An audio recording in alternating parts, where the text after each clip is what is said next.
우리가 한번 예레미야 31장 제가 찾아본 줄 알았는데 여기 없네요. 예레미야 31장 먼저 찾으신 분 있으시면 읽어주세요. 우리 33절까지 부탁드릴게요.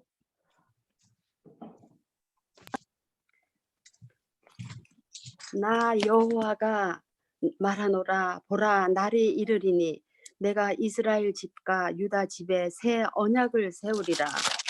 아멘. 나 여호와가 말하노라. 이 언약은 내가 그들의 열조의 손을 잡고 애굽 땅에서 인도하여 내던 날에 세운 것과 같이 아니할 것은, 내가 그들의 남편이 되었어도 그들이 내 언약을 파하였음이니라. 나 여호와가 말하노라. 그러나 그날 후에 내가 이스라엘 집에 세울 언약은 이러하니, 곧 내가 나의 법을 그들의 속에 두며 그 마음에 기록하여 나는 그들의 하나님이 되고 그들은 내 백성이 될 것이라. 아멘. 아멘. 아멘. 오늘 우리 예레미야가 예언하고 있고 바로 주 여호와께서 예레미야의 입을 통해서 예언하고 있는 바로 그 내용은 바로 새 언약에 대한 바로 그 내용인데요. 우리 저번 시간에도 우리가 다윗의 장막을 풀면서 제가 제 설교를 가끔 다시 듣곤 하는데요. 다시 들어봤더니 제가 준비를 하지 아니하고 그때마다 주님의 인도하심을 따라서 말하다 보니까 제가 몰랐는데 성경 구약의 어떠한 약간 전반부터 중반부까지를 이렇게 제가 쭉 훑으면서 제가 이야기를 나누게 되었더라고요. 오늘도 갑자기 이 구절을 읽으면서 주게 주시는 마음이 그 언약에 대해서 한번 쭉 우리가 다시 한번 봄으로써 이 새 언약에 대한 주님의 그 사랑의 음성들을 우리가 온전히 들었으면 좋겠다는 그런 감동을 주십니다. 그래서 여러분, 나중에 한번 이와 같은 것들은 언약론이라고 우리 특별히 저희 이제 신학 우리 킹스 칼리지 저희들이 하고 있는 작은 신학교에서는 이제 따로 이것을 정리하기도 할 것인데요. 우리 이 언약이라는 것이 참으로 중요한 것입니다. 정말 우리 남자와 여자가 서로 만나서 이렇게 소꿉장난할 수도 있고 맛있는 데이트를 하면서 맛있는 음식을 먹을 수도 있고 여러 가지 것도 행할 수 있지만, 그러나 그들이 결국 결혼 그 언약을 그 메리트라고 하죠. 언약을 맺고 난 후에야 바로 이들이 바로 정식적으로 한 몸된 바로 한 영 되어지는 바로 이 결혼의 그 관계로 들어가게 되는 것이잖아요. 언약이 있고 없고는 너무나도 큰 차이인 것입니다. 그래서 이 언약이라는 것이 바로 주님과의 우리들의 관계에 있어서도요, 우리들의 모든 이 주님과의 관계의 기준이라는 것이 바로 언약을 기준으로 돌아가게 되고, 심지어는 우리가 심판을 받고 축복을 받게 되는 그러한 기준조차도요, 바로 주님의 언약의 기준에 의해서 주님께서는 바로 우리를 축복하시고 심판하시기도 합니다. 우리의 삶 가운데에 저주의 문제, 우리 삶 가운데 고통의 문제가 반복되어질 때는 주님과의 관계 가운데에서 다른 어떤 것이 아니라 언약의 문제가 깨어진 부분이 있는 것이 아닌가, 우리는 반드시 돌아봐야만 하는 것입니다. 주님께서 심지어 바로 이 다윗이 자손들이 대대로 어마어마한 그런 죄악을 행합니다. 정말 엄청난 죄악들을 행하지요. 그럼에도 불구하고 주님께서는 내 종 다윗과 맺은 언약 때문에, 내 종 다윗과 맺은 언약 때문에 엄청난 그런 나쁜 일들, 악한 일들을 많이 행하는데도 다윗과 맺은 언약 때문에, 언약에 신실하신 분이시기 때문에 그 언약을 계속 지켜서 왕위가 계속 다윗의 자손한테 이어지게 하는 것을 볼 수 있습니다. 심지어는 바로 예수 그리스도조차도 바로 다윗의 계보 가운데에 출생되게 되는 것을 볼 수가 있죠.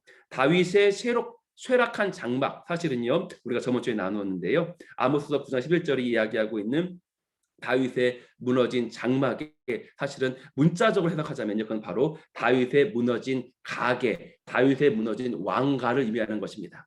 수르바벨까지 계속 수르바벨 다시 말하자면 왕이었습니다. 그런데 그 아주 쇠락한 왕이었어요. 아주 초라했습니다. 그 솔로몬의 그 아주 찬란했던 왕가가 다윗과 솔로몬 때까지 이어졌던 그 통일 왕국이 그 후에 분열되게 되어지게 되었고, 이 다윗과 솔로몬의 자손들의 어마어마한 죄악 때문에 다윗의 왕가가 쇠락해져 버렸습니다. 그러나 바로 다윗의 장막의 회복의 바로 본체이신 예수 그리스도께서 왕 중에 왕대에 서서 출세하셨음으로 말미암아 다윗의 장막, 다윗의 왕과 쇠락한 다윗의 장막이 다윗의 왕가가 예수 그리스도 통해 가지고 완성되어지게 된 것이었습니다. 그 예수 그리스도 안에 바로 원유맨이 있습니다. 바로 그것이 이방인과 바로 유대인이 예수 그리스도 안에서 한 몸 이룬 원유맨. 그리하여서 다윗의 장막의 바로 궁극적인 성취는 예수 그리스도 안에서 바로 여러분과 저희가 그리고 지금 영으로 함께하고 있는 메시아닉 주와 우리 이방인들이 함께 주님을 예배하고 있는 바로 지금 이 시간 원유맨 이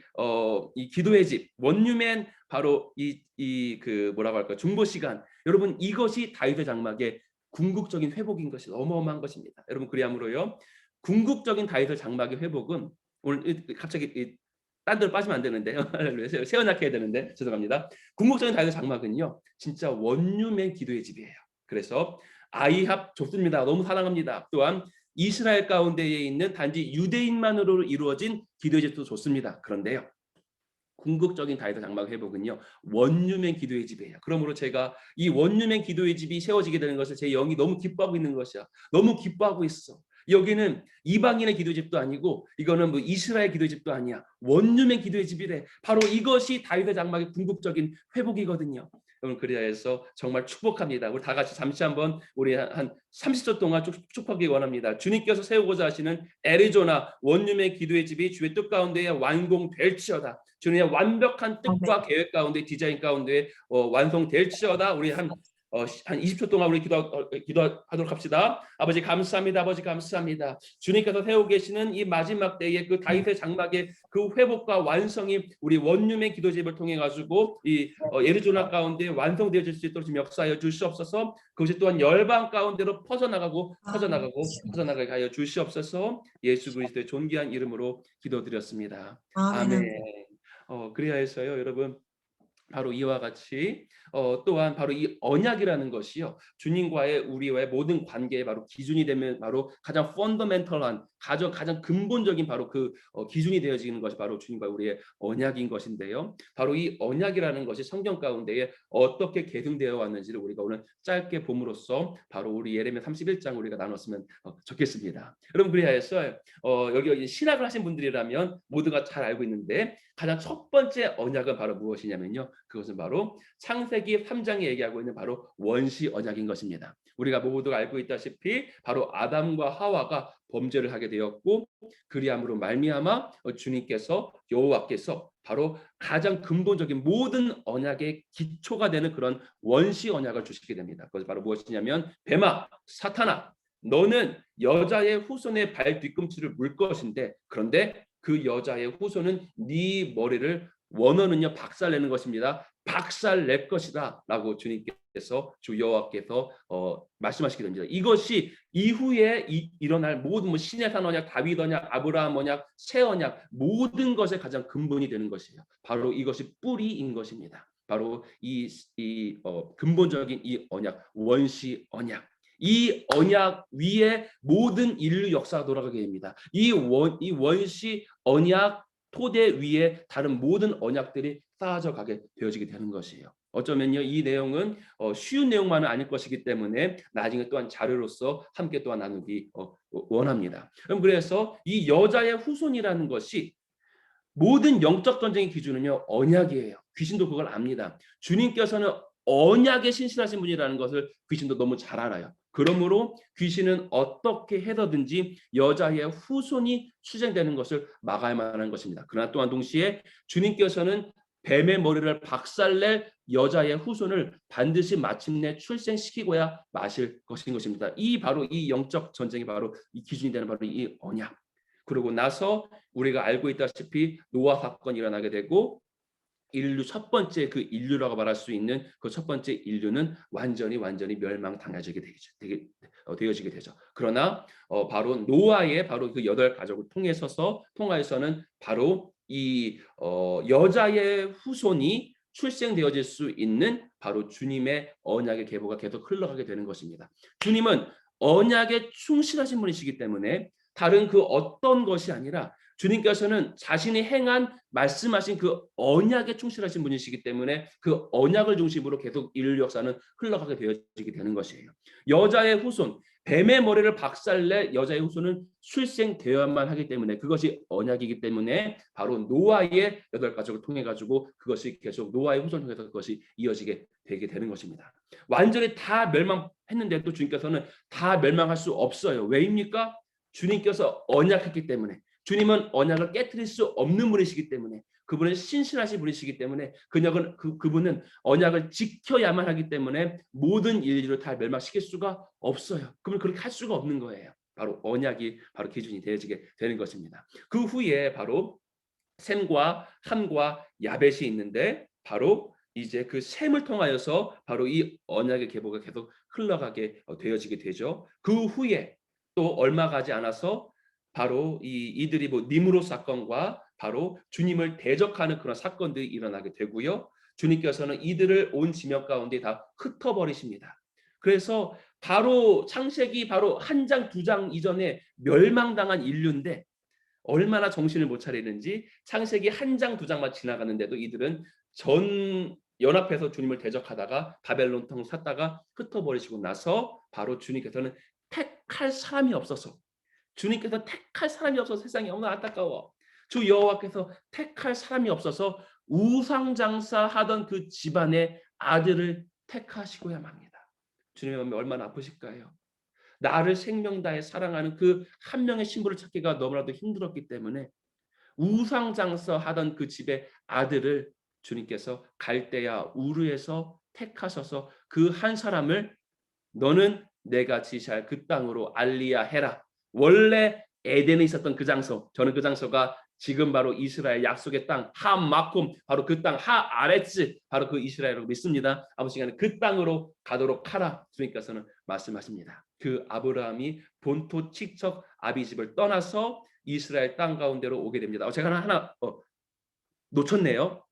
바로 노아 언약이 있는데 이 노아 언약은 사실을 이 언약의 계보하고 아주 근본적인 그런 근본적인 연관이 있는 것은 아니에요. 그러나 바로 노아를 통해 가지고 그 여자의 후손이 출산된다는 그런 의미를 갖습니다. 그 후에 이 아브라함이 주님이 지시하시는 그 땅으로, 그 하아레츠, 그 이스라엘 그 땅으로, 가나안 땅으로 들어가고 난 바로 그 후에 주님께서 이 아브라함과 또다시 언약을 맺게 됩니다. 바로 그 언약 사건이 너무나도 영광스럽고 너무나도 아름다운 사건인데요. 언약 가운데서는요, 주님께서 무조건 지키시는 일방적인 언약이 있습니다. 또한 언약 가운데는요, 바로 쌍방간의 언약이 있어요. 예를 들면 이건 것입니다. 제가 제 사랑하는 신부가 있다고 해보십시다. 그런데 이 신부가 너가 어떻게 하든지 간에, 너가 나를 사랑하든 안 하든지 간에 내가 너에게 포르쉐 911을 사줄 거야. 제가 이 말하는 이유가 있습니다. 아모스서 9장 11절 때문에 주님께서 최근에 제가 포르쉐 911을 보게 하셨어요. 다른 이유가 아닙니다. 제가 너 나의 사랑하는 나의 신부야. 너가 나한테 잘하든 못하든지 간에 나는 너에게 무조건 포르쉐 911을 사줄 거야. 이거는요, 이 아내가 나한테 잘하든 잘 못하든지 간에 상관없어. 무조건적인 언약이 일방적인 언약인 거예요. 그래서 아내가 실수하고 잘못하고 할지라도 저는 아내한테 무조건 포르쉐 911을 사줄 것입니다. 그런데 조건적인 언약이 있어요. 이 바로 양방 간의 언약.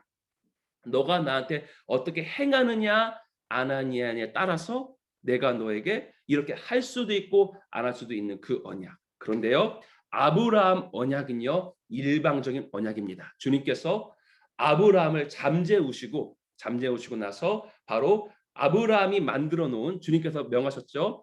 동물들을 반으로 쪼개서 피의 길이 생겨져 버립니다. 피의 길. 동물들 반으로 쪼개가지고 피의 길이 생겼어요. 거기를 원래는 언약의 당사자인 두 사람이 함께 걷는 것이 언약의, 그때 중동 땅의 그 언약의 문화였는데 주님께서는 그리하지 않으시고 아브라함을 잠재우시고 혼자 불대셔 내려오셔서 그 언약의 그 길을, 버진 로드입니다. 딴딴따단 신랑과 신부가 함께 걸어가는 그 언약의 그 길을 혼자 걸어가십니다. 이것이 얼마나 제 마음 가운데에 제가 처음 주님께서 이걸 계시받고 나서 얼마나 감동이 되었냐면요. 이건 이런 의미예요. 아브라함아, 너는 나와의 약속을 지키지 못할지도 몰라. 너는 실수할지도 몰라. 그런데 내가 너와 맺을 언약은 영원한 언약이고 무조건적인 언약이다. 너가 내한테 실수할지라도 나는 이 언약을 반드시 지키고야 말 거야. 동물을 왜 반으로 쪼개서, 메리트 쪼개다는 뜻입니다. 왜 쪼개서 피해기를 만들었을까요? 왜일까요? 그 언약의 의미는요, 내가 만약에 이 언약을 지키지 아니한다면, 내가 이 언약 가운데 충실하지 않는다면 내 몸이 반으로 갈라져서 죽겠습니다라는 그런 피해 냄새가 나는 그런 생명을 건 그 언약이 바로 언약의 의미인 것이에요. 그러나 주님께서는 아브라함을 잠재우시고 혼자 그 버진 로드를, 언약의 그 길을 혼자 걸으시고야 맙니다. 아브라함아, 너는 지키지 못할지도 몰라. 그런데 나는 나의 생명을 걸고, 나는 영원한 존재임에도 불구하고, 나는 생명이라는 단어가 합당하지 아니한 영원한 생명을 가진 존재에도 불구하고, 내가 만약에 언약을 깨뜨린다면 난 반으로 갈라져서 죽을 거야. 나는 무조건적으로 이 언약을 지키고야 말 거야. 주님의 그 어마어마한 사랑의 표현으로서 주님께서 혼자 바로 그 언약의 길을 걷고야 마십니다. 이 아브라함 언약은 다시 말하면요, 무조건적인 언약, 일방적 언약이에요. 우리들의 어떠함과 있지 않습니다. 아브라함의 어떠함과 상관없는 그 영원한 그 언약, 바로 이 아브라함 그 언약.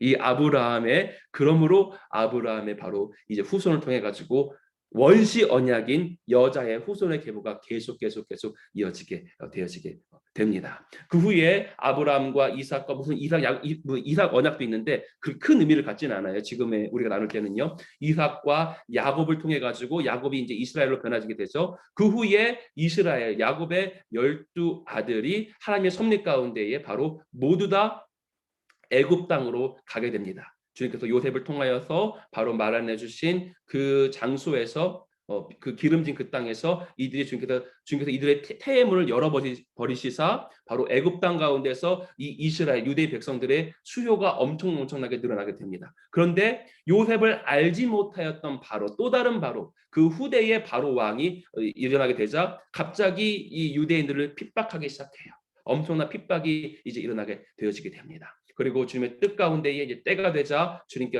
주님께서 바로 그 이 애굽 땅에서 기름진 땅에서 많이 불려놓은, 많이 이렇게 크게 한, 수가 많아지게 한 그 이스라엘 백성을 다시 주님의 약속의 땅, 그 가나안 땅, 그 이스라엘로 다시 알리야하게 주님께서 하십니다. 우리가 잘 알고 있는 10가지 재앙 사건과 홍해 사건을 통해서 이들이 마침내 출애굽하여지게 되죠. 그리하고 나서 시내산이라는 그 산 가운데에 오게 되었을 그때에 바로 오늘 우리들의 주제인 바로 이 시내산 언약이 그 가운데서 맺어지게 되는 것입니다. 이 시내산 언약은요, 오늘 우리가 읽은 예레미야 31장 31절부터 33절 가운데에 힌트가 있습니다. 이 시내산 언약은요, 일방적인 무조건적인 언약일까 아니면 양방 간의 조건적인 언약일까요? 우리가 이미 그 힌트가 있습니다. 여러분, 이게 지금 해야 되는데 서로 지금 이게 온라인이기 때문에 여러분, 이래서요. 여러분 30 바로 2절입니다. 내가 그들의 남편이 되었어도 그들이 내 언약을 파하였음이니라. 이해되시죠? 여러분, 이 바로 언약은요, 바로 이쪽에서 이스라엘 쪽에서 언약을 파기해버린 바로 언약이게 되는 것이에요. 이것은 조건적인 언약이고 이건 바로 양방 간의 언약인 것입니다. 시내산 언약은요. 시내산 언약은 양방 간의 언약, 조건적인 언약인 것이에요.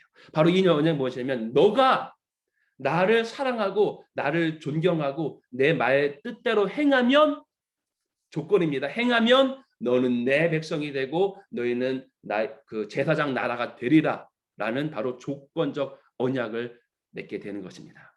또 다르게 얘기하면요, 신랑이신 여호와와 신부인 그 이스라엘이 생명 다해서 서로가 서로만을 사랑하게 되면, 그러면 너는 내 백성이 되고 이스라엘 너 내 백성이 되고 너는 나한테 제사장 나라가 되리라라는 그런 조건적인 언약, 그 결혼 언약을 바로 이 시내산에서 이들이 맺게 되어지게 된 것입니다. 그런데 여러분이 알고 있다시피 이후에 나타나는 그 이스라엘의 역사 가운데서는요, 어마어마한 신랑의 마음을 계속 아프게 하고 계속 배신하는 그런 이스라엘의 역사가 구약 성경 가운데 다 적혀져 있게 되지요. 여러분 그리하여서요 정말 겸손한 우리 유대인들, 겸손한 메시아닉 주들을 만나면요 이들이 하는 이야기가 있습니다. 그게 무엇이냐면 이렇게 얘기해요. 우리들은 모든 민족 가운데에서 가장 가련한 민족이다. 그 이유가 무엇이냐면 우리들의 모든 죄악이 성경에 전 세계에서 가장 많이 팔린 전 세계 인류 역사 최고의 베스트셀러 가운데에 우리들의 모든 죄악이 다 적혀져 있다. 그러니까 뭔가 우월감이 아니라 건강한 자존감은 좋은 것이지만 교만은 안 됩니다. 그 교만의 우월감이 아니라 부끄러움으로써 이거 약간 건강한 부끄러움 괜찮은 것입니다. 바로 건강한 겸손한 가운데 우리들의 죄악이 성경 가운데 다 적혀져 있다. 바로 이와 같이 말하는 것을 볼 수 있습니다. 여러분 그리하여서요 정말 바로 이스라엘 역사 가운데에 엄청난 그런 죄악들이 계속 이어지게 되는 것들을 바로 여러분이 볼 수 있을 것입니다. 여러분 그리하여서요 바로 이와 같은 지속적으로 여러분 정말 우리 아브라함부터요 주님 오실 때까지가 바로 2000년입니다.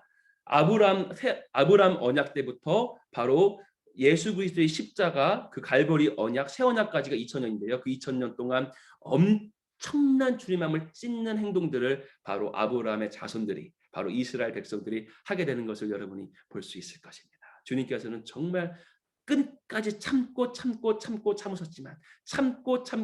참으셨지만 주님께서 마침내 그 마음을 정말 아프게 너무나도 아프셔가지고 오늘 예레미야를 통해서 이렇게 말씀하시는 것입니다. 너희가 나와 맺은 언약을 파하였느니라.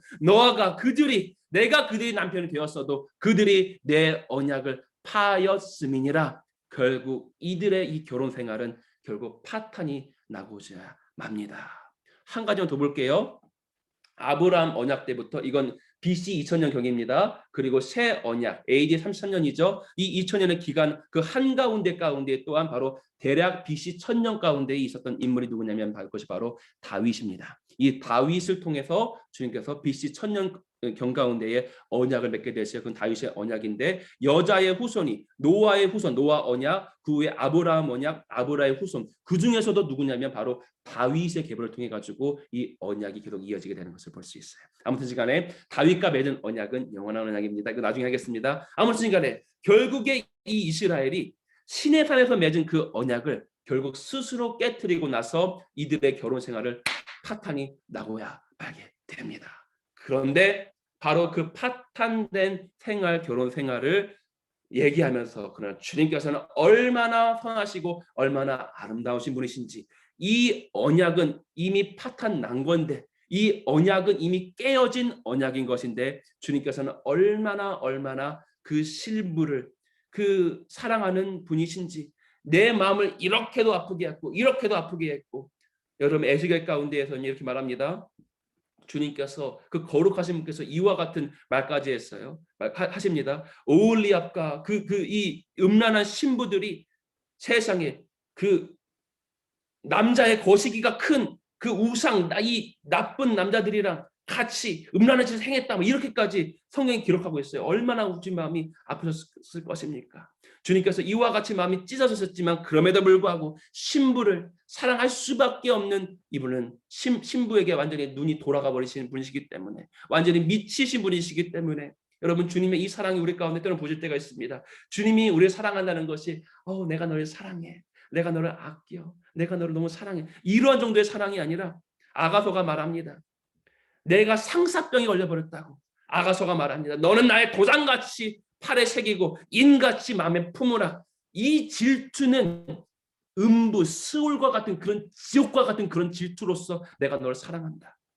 이 따뜻하고 아름다운 사랑을 또한 넘어서는 그런 미친 사랑, 질투하는 사랑, 지옥과 같은 그 사랑은 죽음과 같이 강해가지고 홍수가 엄물에도 꺼트릴 수가 없는 그 사랑, 미친 사랑이 바로 주 여호와께서 우리를 향해서 갖고 계신 그리고 장자 이스라엘을 향해서 갖고 계신 그 사랑이기 때문에 그와 같이 음란한 짓을 행한 그 이스라엘에게 주님의 사랑이 미쳐버리셔서 또 다른 언약을 맺겠다라고 오늘 말씀하고 있는 구절이 바로 오늘 예레미야 31장인 것입니다.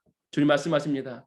나 여호와가 말하노라 보라 그 날이 이르리니 내가 이스라엘 집과 유다 집의 새 언약을 다시 만들리라. 저들이 내 마음을 아프게 해서 그 거시기가 큰 남자들과 음란한 짓을 했던 내 마음을 찢어놓았지만 내 마음이 죽는 것만 같이 고통스럽게 괴롭고 아파했지만 그래서 우리는 이혼했지만 그러나 내가 그 신부를 다시 취하여서 또다시 내가 결혼하리라 새 언약을 맺으리라 오늘 주님께서는 말씀하고 있는 것입니다. 32절입니다. 나 여호와가 말하노라 이 언약은 내가 그들의 열조의 손을 잡고 애굽 땅에서 인도하여 내던 날에 세운 것과 같지 아니할 것은 여러분 다시 한번 보겠습니다.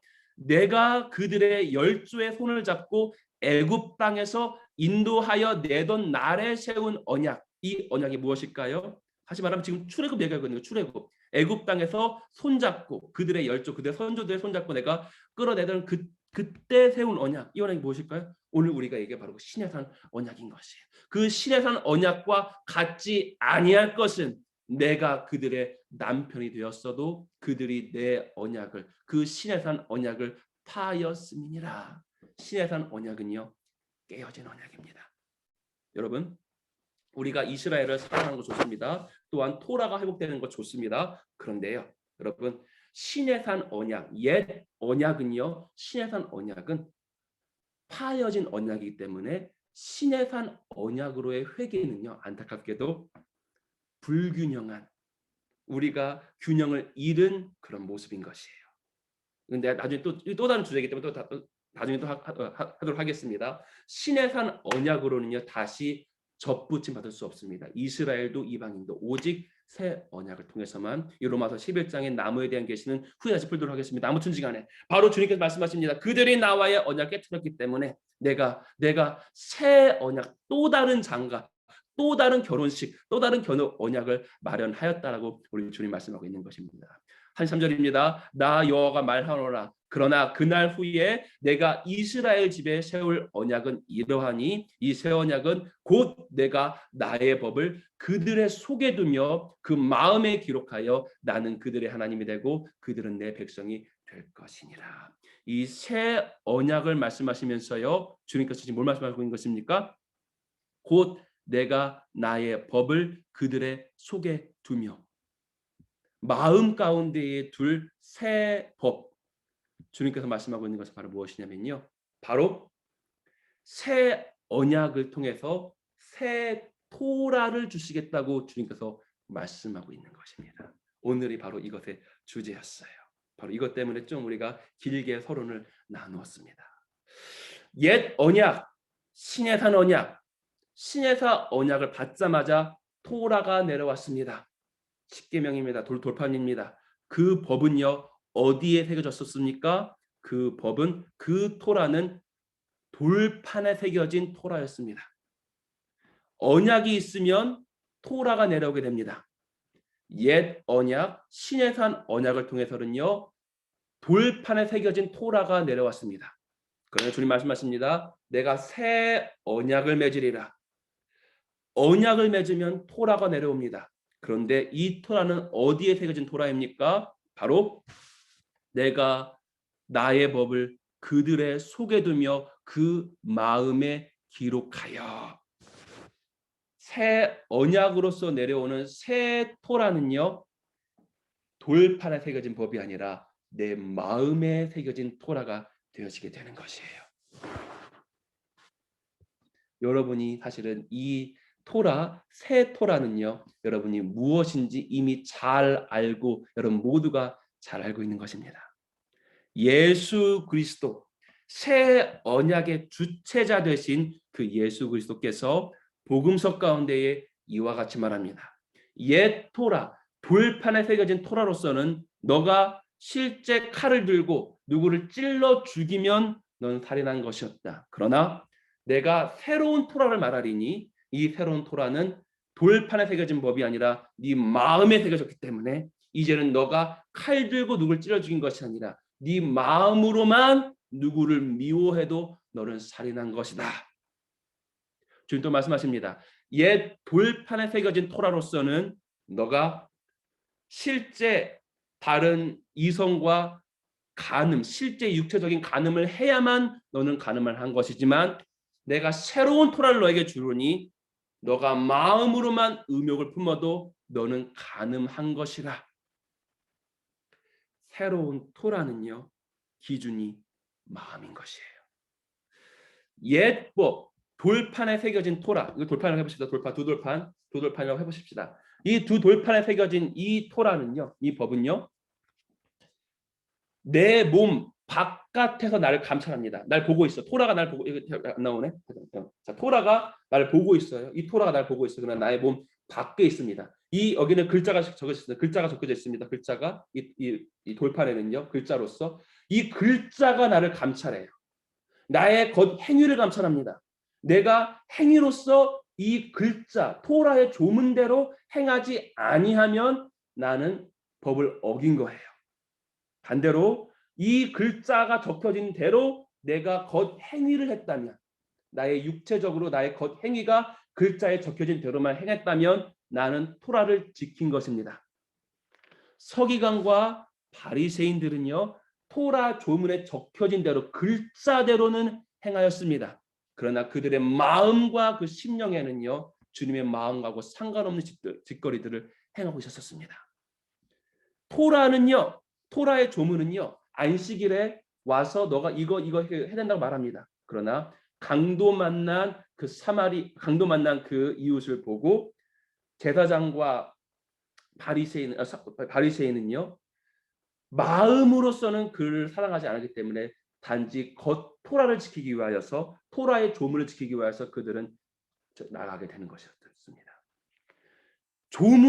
토라의 조문은요, 우리들의 겉 모양을 감찰해요. 겉 행위만을 감찰합니다. 그러나 새 언약은요, 새로운 토라를 우리에게 주시는데, 그 토라는 돌판에 적혀진 법이 아니라 우리의 마음팍에 아예 새겨져 버려서 이제는 내가 마음으로만 누구를 미워해도, 마음으로만 음욕을 품어도 나는 간음하고 살인한 존재가 되어지게 되는 것이에요. 여러분, 그렇다면 여러분 모두가 이 새 토라를 받으셨을까요? 마음팍에 새겨진 그 새로운 토라를 여러분이 받으신 분이실까요? 아멘. 그 새 토라가, 새 언약의 새 토라가 무엇인지를 바로 로마서 8장이 이야기하고 있습니다. 우리 다 같이 로마서 8장. 자, 몇 절이죠? 잠시만 죄송합니다. 로마서 8장 우리 2절을 누가 한번 읽어 주실까요?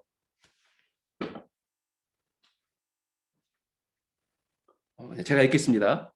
이는 그리스도 예수 안에 있는 생명의 성령의 토라가 죄와 사망의 토라에서 너를 해방하였습니다. 새 언약 가운데에 주어지는 새 토라는 무엇이냐면요, 바로 성령님입니다. 에이, 조 목사님, 성령님이 법이라고요? 성령님은요, 은사고요. 성령님은 우리가 교제할 수 있는 분이고요. 성령님은 바로 그와 같은 존재지 법이 아니에요. 여러분, 또 한 가지 힌트를 주겠습니다. 옛 언약, 시내산 언약 후에 두돌판, 계명, 옛 토라가 내려온 날이 언제일까요? 여러분, 그날이 바로 오순절이었습니다. 오순절은요, 법이 내려오는 날입니다. 다시 한번요, 시내산 언약을 맺고 나서 바로 오순절이, 그 날짜상 다 계산이 됩니다. 날짜상으로요. 바로 오순절 때에 돌판이, 법이 내려오고 토라가 내려오게 되었어요. 마찬가지로 2000년 그로부터 아무튼 죄송합니다.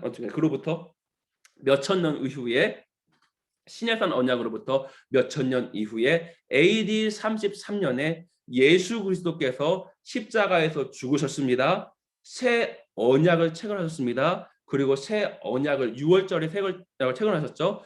6월절 새 언약을 체결하시고 나서 바로 50일이 지난 바로 그날에, 오순절날에 마가다락방에 성령이 내려오게 되었어요. 이것은 로마서 8장 2절이 말하는 생명의 성령의 토라입니다. 바로 오순절은요, 토라가 내려오는 날인 것이에요. 예레미야 31장이 예언하고 있는 그 새 법은, 마음 가운데 새겨지는 새 법은요, 바로 성령님을 얘기하고 있는 것입니다. 제 여기 안에는요, 제 마음에는요, 성령님이 지금 두근두근 되시면서 여기 가운데 계십니다. 그리고 제 입을 통해서 지금 말하고 계십니다. 이 성령님은요, 제 심령 가운데에 또한 법으로서 제 안에 계신 것이에요. 옛 법은 얼마나, 여러분 옛법도 무시무시했잖아. 여러분 옛법도 무시무시하잖아요. 막 그냥 가늠하면 돌로 쳐 죽여라. 그런데 새 법은요. 자, 다시 한번 나누겠습니다. 옛법이 더 무시무시할까요? 새 법이 더 무시무시할까요? 옛법이 무시무시할까요? 새 법이 더 무시무시할까요? 우리들의 이미지 가운데 바로 이런 이미지가 있습니다. 옛법은 그냥 피 냄새 나는 그런 피 냄새 나는 그걸 통해 가지고 세상에 피 냄새 나는 그 제사법을 통해 가지고 주 여호와를 만날 수 있고, 대제사장이 1년에 하루 들어갈 수 있는 그 대속죄, 그 지성소 가운데에 만약에 죄의 문제를 해결하지 않냐고 들어가면 즉사하니까 줄로 끌어당겨야 하는 바로 그 무시무시한 그 예법. 근데 새 법은, 새 언약은 은혜야, 자비야, 할렐루야. 여러분 이거 맞는 얘기예요. 이건 맞는 얘기입니다. 그런데 법의 그 기준만 봤을 때는 뭐가 더 무시무시한 법일까? 예법과 새법. 여러분, 새법은, 예법이 만약 이만큼이라면요, 새법은 이만큼입니다. 비교가 안 될 만큼의 더 무시무시한 법이 새법이에요. 예법은 칼로만 안 죽이면 돼. 새법은 마음으로만 미워해도 살아나는 거야. 예법은 내가 육체적으로만 가늠 안 하면 돼. 새법은요, 마음으로만 음해 푸고도 우리 가운데에 모든 사람 가운데에서 정말 이 법에 자유로운 자가 한 명이라도 있을까요? 기준이 또 다른 예를 들겠습니다.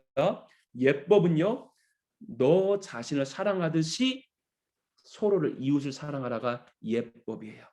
사랑의 기준이에요. 내가 나를 사랑하는 것만큼만 사랑하면 됩니다. 새법은요, 기준이 똑같은 이웃 사랑에 대한 기준이 어마어마하게 높아집니다.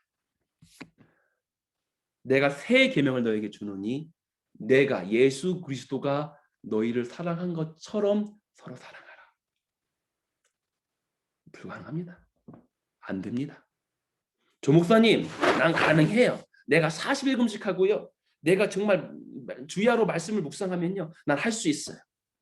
여러분 만약 이렇게 생각하신다면 안타깝게도 아직 죽음의 자리까지 갔다 오지 않은 자입니다. 바로 로마서 8장 전에 있는 7장 가운데에 바울이 신약 성경의 반 이상을 기록한 바울이 이와 같이 말합니다. 내 마음으로서는 내가 그 토라를 지키고 싶은데 내 몸은 그걸 행할 능력이 없다. 이 토라는요, 바울이 이때 얘기하고 있는 이 토라는요, 새법 아니에요. 예법이에요. 바울은 이렇게 고백합니다. 나는 예법조차 지키지 못하는 존재가 나이다. 만약에 여러분이 예법을 완벽하게 지킬 수 있는 분이었다면요, 예수 그리스도의 십자가는 여러분한테 필요가 없습니다. 누구도 못해요. 새법이 아니라 예법조차 누구도 지킬 수 없는 것이 인간의 본연의 모습인 것입니다. 그것이 여러분과 저예요. 그것이 바울이었습니다. 그것이 다윗이었습니다. 그것이 아브라함이었습니다. 그것이 성경에 있는 모든 구름과 같이 허다한 증인들의 바로 현 주소였습니다. 누구도 안 됩니다. 아무도 못합니다. 이 사망의 몸에서 누가 나를 건져낼 것인가? 바울이 절규합니다. 여러분과 저 누구도 예법조차 지키지 못하는 것이 바로 여러분과 저의 현 주소 모습인 것이에요. 그런데 주님께서 말씀하십니다. 내가 너에게 새 계명과 새 법을 줄 것이다. 너는 예법도 못 지켰지. 그 무시무시한 예법도 지키지 못하는 자였지. 내가 새 계명과 새 법을 줄게. 그것은 예법보다 조금 더 쉽게 만들어서 너가 예법도 못 지켰으니까 그 기준을 낮게 해주어서 너가 새 법은 지킬 수 있도록 내가 새 계명을 주겠다가 아니에요. 주님께서는 얼마나 이해할 수 없는 분이신지 예법도 못 지켜서 오호라 나는 곤고한 사람이로다. 이 미쳐버릴 듯이 고뇌하는 그 우리에게 내가 너에게 새 계명을 줄 것인데 너는 옛 계명도 못 지켰으니까 더 낮게 해줄 게가 아니라 이제는 그 기준을요 아예 이거랑 비교도 할 수 없을 만큼 극한대로 올려버리십니다. 이 정도가 아니에요. 사실은요. 그건 극한대예요. 완전히 우리가 지킬 수 없는 그 기준으로 새 계명과 새 법의 기준을 올려버리시게 됩니다. 이 이해할 수 없는 이 비밀한 이 오묘한 도저히 인간의 지식으로는 이해할 수 없는 바로 이와 같은 주님의 섭리와 경륜 가운데에 오늘 주님께서 해답을 우리에게 주고자 하십니다. 바로 그것이 무엇이냐면요.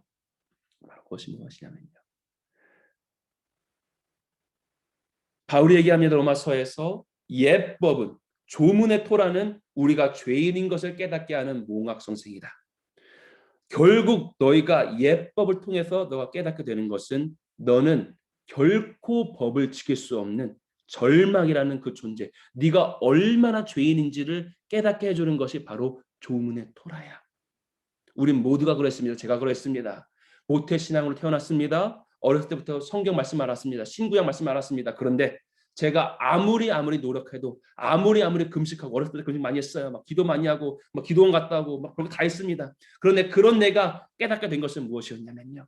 내가 아무리 금식하고 아무리 노력하고 아무리 기도원 갔다 오고 아무리 은혜 받아도 나는 신구약 말씀 그 조문 글자가 얘기하고 있는 그 삶을 할 수가 없어요. 안 돼요. 못 해요. 다시 한번 정말 내 결단해가지고 다시 한번 결단하고 금식하고 기도원 갔다 와가지고 하면 난 이제 할 수 있을 것 같은데 일주일 지나면 2주일 지나면 또 넘어져요. 안 돼요. 내가 말씀 앞에 정직할수록 조라의 이 토문의 조문 앞에 토라의 조문 앞에 내가 정직하면 할수록 난 더 깨닫는 거야. 안 돼. 그러나 나는 아직도 내 의를 쌓고 싶습니다. 나는 하고 싶습니다. 남들은 못해도 나는 그 말씀대로의 삶을 살 수 있는 존재가 되고 싶습니다. 그 내 의예요. 그 지독한 그 나, 의롭고 싶은 그 나는 의롭게 살고 싶은데, 나는 의로운 사람 되고 싶은데 그 남들보다는 내가 말씀대로 살고 싶은 그 나가 안 깨어졌기 때문에 죽도록 고생합니다. 지독하도록 바울이 로마서 7장에서 그렇게 고뇌했던 것처럼 정말 말씀대로 살아보려고. 그러나 그럴수록 더 깨닫는 것은 바울이 얘기했던 것처럼 안 된다는 거예요. 못한다는 거예요. 안 되는 거예요. 못해요. 그러나 이 부분에 대해서 누구도 나에게 해답을 주지 않았기 때문에 이렇게 말합니다. 예수 믿으면 돼. 예수 믿으면 돼. 예수 믿으면 돼. 그러나 나는 그 말이 내가 성경을 보면 전혀 그 내 안에 해답이 안 되는 거예요. 왜냐하면 성경이 얘기합니다. 신구약을 통틀어서 넌 내 앞에 완전하라. 내가 아버지 앞에 완전한 것처럼 너도 완전하라. perfect이야, perfect. 완전하래. 난 할 수 있을 줄 알아. 주님이 계명이니까, 주님 말씀이니까. 안 되는 거예요. 결국 저는 완전 절망 가운데 빠지게 되고 후에 한번 이것에 대한 간증을 좀 나누도록 하겠습니다. 결국에는 완전히 전 깨닫게 됩니다. 안 되는구나. 못하는구나. 할 수 없구나. 결국 이것 때문에 예수님을 아예 등지고 떠나버리게 됩니다. 그리고 그 후에 주님께서 찾아오셔서 제게 말씀하셨습니다.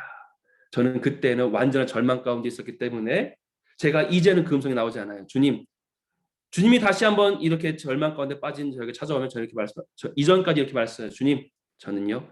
주님께서 다시 한번 은혜 주셨기 때문에 주님께서 다시 한번 나에게 힘을 주셨기 때문에 이제는 내가 나의 힘으로 거룩하게 살아볼게요. 완전하게 살아볼게요. 말씀대로 삶을 살아볼게요. 제가 예전까지는 그렇게 했을 것입니다. 그러나 이때는 제 고백 안 나온 거예요. 절망 가운데 있는 저에게 찾아온 그 예수님이 아무런 말하시고 사랑한다 말하는데 저는 이때는 그 고백 안 나옵니다. 주님, 저 사랑한다는 거 아는데요. 저는 이제는 못해요. 저는 완벽한 절망이었습니다. 정말 죄꾸러기였습니다. 여러분 나중에 한번 가져가겠습니다. 완벽한 어둠과 절망 가운데 있기 때문에 주님, 저는 이제 안 돼요. 예전에는 내가 이제 거룩하게 살아볼게요라고 좀 고백하실 건데요. 저 지금은 그 소리 안 나와요.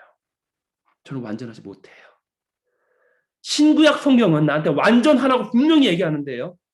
저는 잘 제가 정직하게 말씀드릴게요. 주님, 전 못해요. 저 완전하지 못해요. 주님, 완전하지 않아도 괜찮아요? 제 인생의 질문이었습니다. 제 인생의 질문이었어요.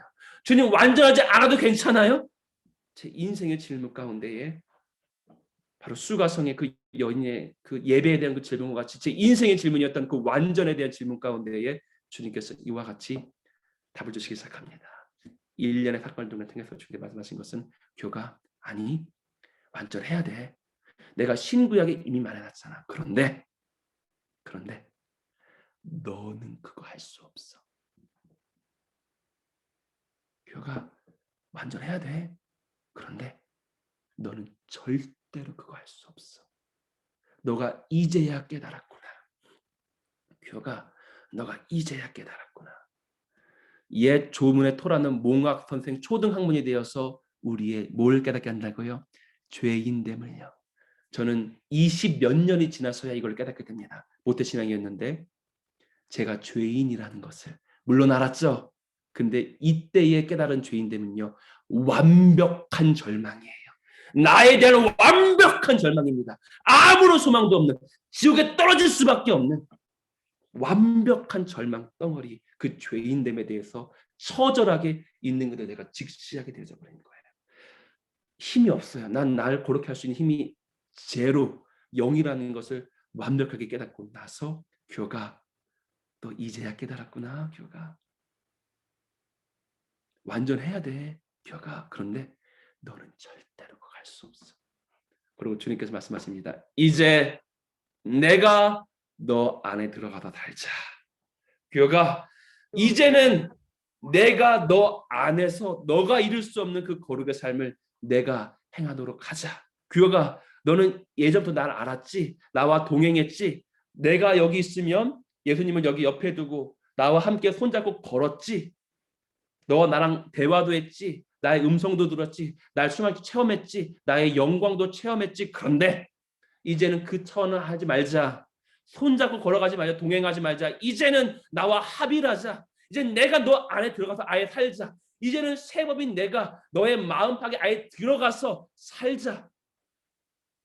내가 그리스도와 함께 십자가에서 죽었나니 그런즉 이제는 조국에 사는 것이 아니요 그리스도께서 새 법이신 그리스도께서 내 안에 들어와서 아예 그분께서 사시는 그 삶이 이때부터 시작되게 됩니다. 여러분, 새 언약이 우리 가운데에 이룬 것은요, 예법도 지키지 못하던 그 우리를 완전히 죽여버리시고요, 예법도 지키지 못하던 우리를 완전히 죽여버리시고요, 주님께서 말씀하시는 것은 새 법과 새 계명을 줄 것인데 이것은 옛법, 옛 계명하고는 비교도 할 수 없을 만큼의 어마어마한 기준의 새 법을 주시는데 그 법을 지킬 수 있는 힘이신 그분 자체께서 아예 우리 안에 들어와서 시작되게 되는 삶이 바로 새 언약인 것입니다. 새 계명과 새 법을 주시면서 이제는 네가 힘으로 지켜라가 아니라 아예 그 법을 지키실 수 있는 그분이, 아예 그 법대로 행하실 수 있는 그분이 우리 안에 들어와서서 내가 행할 수 없는 그 완벽한 거룩의 삶을 내 안에서 살아가시는 그 삶이 바로 새 언약인 것이에요. 주님 말씀하십니다. 보라, 그날이 나 여호와가 말하노라. 그러나 그날 후에 내가 이스라엘 집에 세울 언약은 이러하니 내가 곧 나의 법을 그들 속에 두며 그 마음에 기록하여 나는 그들의 하나님이 되고 그들은 내 백성이 될 것이라. 내가 아예 그들 안에 들어가서 그들이 행할 수 없는 그 삶을 내가 직접 행하리라. 더 이상 동행이 아니리라. 이제는 완전한 합일일 것이니라. 주님께서는 예언하고 있는 것입니다.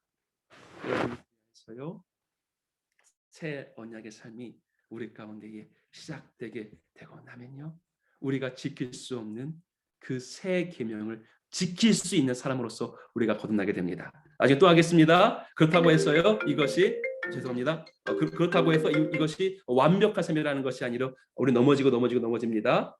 나중에 좀 후에 나오겠지만요, 이 이후에 새 법이신 성령을 소유하고 난 성령 침례를 받고 난 후에로서의 넘어짐은요, 쪼개지게 돼요.